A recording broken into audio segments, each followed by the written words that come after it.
విజయనగర సామ్రాజ్య ఘన కీర్తిని నేల నలుచెరుగుల దిగదిగంతాలలో సైతం ప్రజ్వలింపచేసిన చక్రవర్తి శ్రీకృష్ణదేవరాయలు. కృష్ణదేవరాయల పట్టపురాణుల వేసవి విశ్రాంతి మందిరం లోటస్ మహల్. చూడటానికి కమలం పువ్వులా కనిపించే ఈ నిర్మాణాన్ని ఒకప్పుడు కమల్ మహల్ అని, చిత్రాంగిణి మహల్ అని పిలిచేవారు. భారతదేశపు దక్షిణాపథంలో రామాయణంలోని కిష్కింధకాండ జరిగిన కిష్కింధ ప్రాంతంలో విద్యారణ్య స్వామి ఆశీస్సులతో హరిహరరాయలు బుక్కరాయల చేత ప్రారంభించబడి సంగమ, సాళువ, తుళువ, అరవీడు వంశస్థుల చేత శతాబ్దాల పాటు పాలించబడి తుళువ వంశరాజైన శ్రీకృష్ణదేవరాయల కాలంలో మహోజ్వల సామ్రాజ్యంగా విరాజిల్లి ఆనాటి పాశ్చాత్య సందర్శకుల చేత రోమ్ నగరం తర్వాత అత్యంత సుందరమైన నగరం ఆనాటికి విజయనగర సామ్రాజ్య రాజధాని విజయనగరేనని కీర్తింపబడి 1565 సంవత్సరంలో జరిగిన తల్లికోట యుద్ధం తర్వాత బహమనీ సుల్తాన్ల దాడుల్లో తీవ్రంగా ధ్వంసం కాబడి స్వాతంత్రానంతరం నేటి కర్ణాటక రాష్ట్రంలోని బళ్ళారి, విజయనగరం జిల్లాల పరిధిలోకి వచ్చిన ఈ ప్రాంతం 1986 సంవత్సరంలో ఐక్యరాజ్య సమితి సాంస్కృతిక అనుబంధ విభాగమైన యునెస్కో చేత ప్రపంచ వారసత్వ సంపదగా ప్రకటించబడింది హంపి. నమస్కారం, నా పేరు దుర్గా కిరణ్. అలనాటి విజయనగర సామ్రాజ్య వైభోగాన్ని మీకు ఇక్కడ చూపించాలని, ఆ విశిష్టతలను మీకు తెలియజేయాలని హంపి నగరాన్ని సందర్శించడం జరిగింది. హంపి సిరీస్గా నా ఛానల్లో ఈ వీడియోస్ అన్నీ వస్తాయి.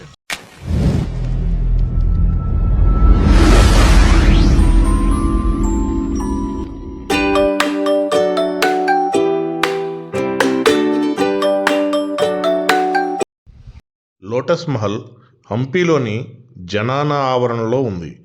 పర్షియన్ పదమైన జనానాకి ఆడపిల్ల అని అర్థం. జనానా ఆవరణ చుట్టూ దృఢమైన ప్రహరీ గోడ ఉంటుంది. ఆ ప్రహరీ గోడ కింద 5 అడుగుల మందం ఉండి పైకి వెళ్లే కొద్దీ 5 అంగుళాల మందానికి తగ్గి పైభాగం మొనతేలి ఉండి అగంతకులు ప్రవేశించడానికి వీలు లేకుండా ఉంటుంది. జనానా ఆవరణ మొత్తానికి కాపలాగా సికండులు అని పిలువబడే హిజ్రాల్ని ఉంచేవారు. కనిపించేది లోటస్ మహల్ అండి. మనం లోటస్ మహల్ లోపల ఉన్నామండి. ఇది రాయల్ ఫ్యామిలీ అంటే రాజ కుటుంబీకులకు సంబంధించిన స్త్రీలు మాత్రమే నివసించేవాళ్ళంట ఈ లోటస్ మహల్ లోపల. అది రాణీలు సేద తీరటానికి ఏసీ రూమ్ లాంటిదంటండి. అది లోపల చల్లగా ఉంటుందంట. ఆ రోజుల్లో నిర్మించారు. ఇదేమో తిరుమలాదేవి మందిరము, శ్రీకృష్ణదేవరాయల భార్యల్లో ఒకళ్ళైన తిరుమలాదేవి ప్యాలెస్ అంట ఇది. ఆ కనిపించేదేమో చిన్నాదేవి, ఇంకొక భార్య ప్యాలెస్ చిన్నాదేవి అనమాట. ఈ మొత్తం లోటస్ మహల్ లోపలికి ఓన్లీ లేడీస్కే పర్మిషన్ ఉండేదండి. చెలికత్తెలు కానీ వాళ్ళ సేవకులు కానీ ఎవరైనా ఆడవాళ్ళకి మాత్రమే ప్రవేశం ఉండేది. మగవాళ్ళు ఎవరు ఈ లోపలికి రావడానికి వీల్లేదంట ఆ రోజుల్లో.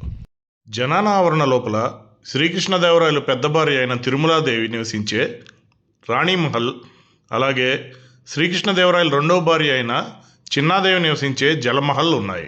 తల్లికోట యుద్ధం తర్వాత బహమనీ సుల్తాన్ల దాడుల్లో హంపిలోని చాలా నిర్మాణాలు దాదాపు ధ్వంసం కాబడ్డాయి. ఆ దాడుల్లో జనానా ఎన్క్లోజర్లో ఉన్న మహారాణుల భవనాలు పూర్తిగా నేలమట్టమయ్యాయి. ఈ లోటస్ మహల్ ప్రాంగణం లోపల క్వీన్స్ మహల్ బేస్మెంట్ అండి ఇది. అంటే రాణి మందిరం యొక్క బేస్మెంట్. పైన గోపురం లేకపోతే పైన మందిరం అంతా, మహల్ మందిరం అంతా ధ్వంసం అయిపోయిందంట. ఓన్లీ బేస్మెంట్ మాత్రమే మిగిలింది ప్రస్తుతానికి. హంపి నిర్మాణాలన్నింటిలో ప్రత్యేకమైనది విజయనగర సామ్రాజ్య మహారాణుల విశ్రాంత మందిరమైన లోటస్ మహల్. లోటస్ మహల్ని ఇండో ఇస్లామిక్ నిర్మాణ శైలిలో నిర్మించారు. ఇది మిగిలిన హంపి కట్టడాల నిర్మాణ శైలి అయిన ద్రవిడ నిర్మాణ శైలి కంటే భిన్నమైనది. ఇండో ఇస్లామిక్ నిర్మాణ శైలిలో నిర్మించడం వల్ల లోటస్ మహల్ని బహమనీ సుల్తాన్లు నాశనం చేయకుండా వదిలిపెట్టారు.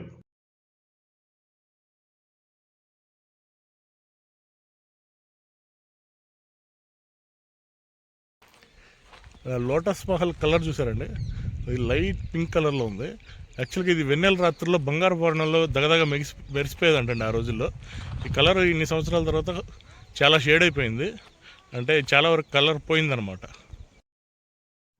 పున్నమి నాటి వెన్నెలకి లోటస్ మహల్ దగదగ మెరిసిపోతుంటే ఆ అందాన్ని చూసి చందమామే చిన్నబోయేదంట. లోటస్ మహల్ని 8 దిక్కుల్లో 8 పిరమిడ్ ఆకారంలో ఉన్న స్తంభాలతో పాటు మరో 24 స్తంభాల ఆధారంగా నిర్మించారు.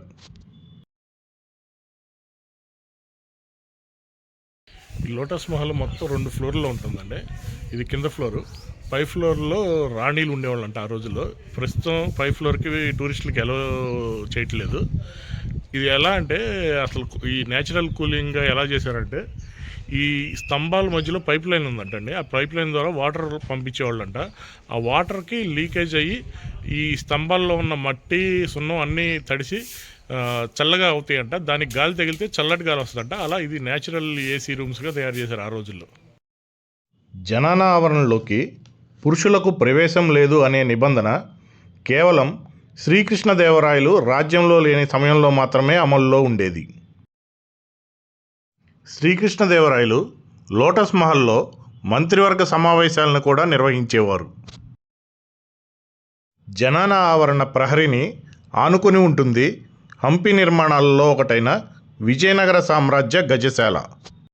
గజశాలలో ప్రధాన గోపురం విజయనగర సామ్రాజ్యాధిపతికి ప్రతీకగా ద్రవిడ నిర్మాణ శైలిలో నిర్మించగా, మిగిలిన నిర్మాణాలు ముస్లిం సేనాధిపతులకు ప్రతీకగా ఇండో ఇస్లామిక్ నిర్మాణంలో నిర్మించారు. విజయనగర సామ్రాజ్యంలో మొత్తం 900 ఏనుగుల దాకా ఉండే అంటండి శ్రీకృష్ణదేవరాయల కాలంలో.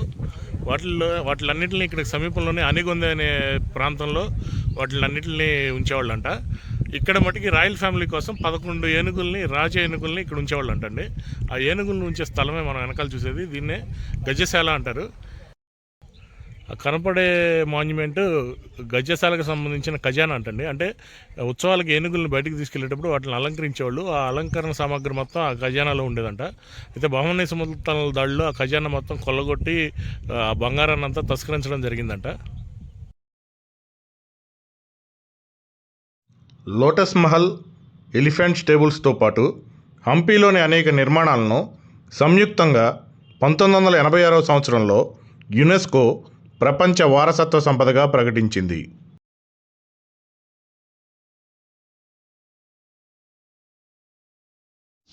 Thanks for watching Durga Kiran fact world.